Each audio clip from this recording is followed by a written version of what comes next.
Kovo 31 dieną įvyko trečiasis šių metų Jurbarko rajono savivaldybės tarybos posėdis, kurio darbotvarkėje savivaldybės administracija buvo parengusi 69 sprendimo projektus. Po beveik 5 valandas trukusio posėdžio, vykusioje spaudos konferencijoje, rajono meras Skirmantas Mockevičius, apžvelgdamas visus spręstus klausimus, iš jų išskyrė keletą pačių svarbiausių.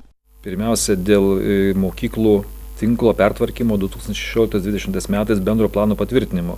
Klausimas buvo įdomus tuo, kad dirbo komisija, darbo grupė, pateikė siūlymus, po to buvo vienas projektas derinamas su bendruomenėm, antras projektas siūlytas tarybos narių ir galiausiai derinant su 3 mokyklų Juodaičių, Gausantiškių ir Veliuonos bendruomenėmis buvo rastas kompromisinis variantas ir jam pritarė taryba. Tai iš tikrųjų turbūt pats gražiausias pavyzdys, kaip reikia derinti su bendruomenė ir kaip yra paisoma interesų ir kad ieškant kompromiso tikrai reikia ir galima jį surasti. Ir tikrai nebuvo šį kartą politikuojama ir manau, kad visi tarybos nariai priėmė sąžiningą sprendimą, ne politinį sprendimą, o kaip jiem atrodo naudingiausia mūsų žmonėms, mūsų gyventojams, vaikams ir mokytojams. Dar vienu priimtų svarbių sprendimų rajono vadovas įvardino Jurbarko autobusų stoties ir komercinės paskirties pastato statybos koncepcijos patvirtinimą. Mūsų visų 3 darbo šitose pareigose metu tai buvo pirmas sprendimas dėl investicijų pritraukimo.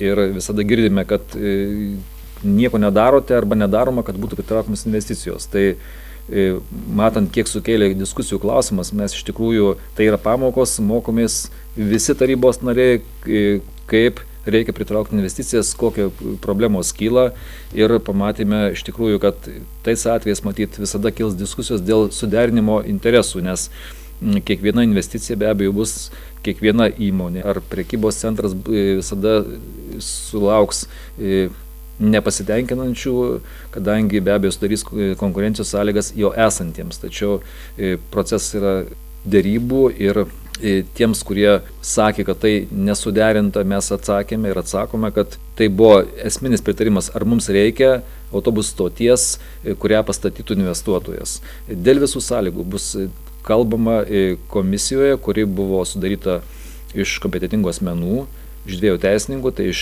Gvido Gyvyčiaus ir Donato Ramanausko. Ir taip pat administracijos 2 darbuotojų ir pirmininko UAB Jurbarko autobusų parkas direktoriaus.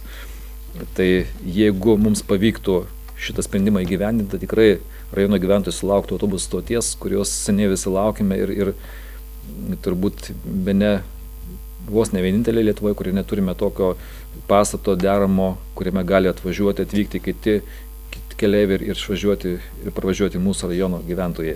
Tame pačiame posėdėje buvo pritarta ir dar vienam sprendimo projektui susijusiam su galima verslo plėtra Jurbarko mieste.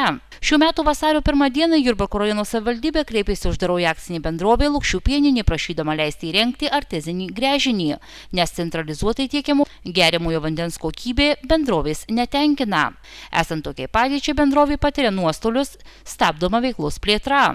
Bendrovė siekia verslo plėtrą vykdyti greičiau, nei bus galimybė savivaldybei gyvendinti planus dėl geriamojo vandens gerinimo įrenginių statybos. Bendrovė pažadėjo raštu įsipareigoti nemažinti iš centralizuotai tiekiamo geriamo vandens tinklo perkamo geriamojo vandens apimčių. Pasak rajono mero, priimtas teigiamas sprendimas yra geras ženklas ir kitiems investuotojams, panorusiems Jurbarke kurti ar jį perkelti savo verslą.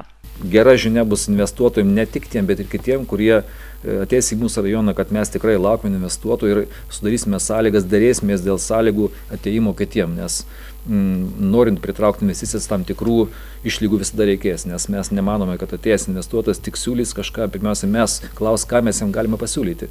Tai vadinasi, visais atvejais kažko reikės sakyti arba kažkokias lėšas investuoti biudžetos, savivaldybės, tam, kad sudaryti patrauklias sąlygas investuotojams, patrauklias sąlygas verslui.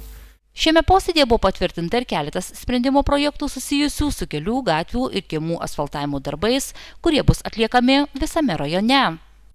Buvo pritartas sutarčiai dėl asfaltavimo darbų, kurie bus pradėti seniai laukti gyventojų prašyti per sutikimus dėl Viešvilės kelio per Viešvilę, kelio šaligatvių, tai kiekvieną kartą važiuojant klausė, kada padarysite, kada bus Viešvilė asfaltas. Tai tikrai galime nudžiuginti gyventus, kad tikrai sutarčiai pritarta, pinigai gauti ir tikrai asfaltas Viešvilėje bus. Svarbus klausimas ir dėl gatvių ir aikštelės asfaltavimo 3 metų laikotarpiu, kadangi visada sukildavo daug problemų, kodėl būtent tos gatvės asfaltuojamos, kokios bus kitais metais asfaltuojamos. Tai šį kartą buvo sudaryta komisija, jinai ilgai dirbo, važinėjo per visą rajoną, prašė seniūnų nuomonės, viską atsižvelgė, pasižiūrėjo ir pateikė 3 metų sąrašus, kurie bus viešai, visi žmonės matys, kokios bus gatvės, kada galima laukti.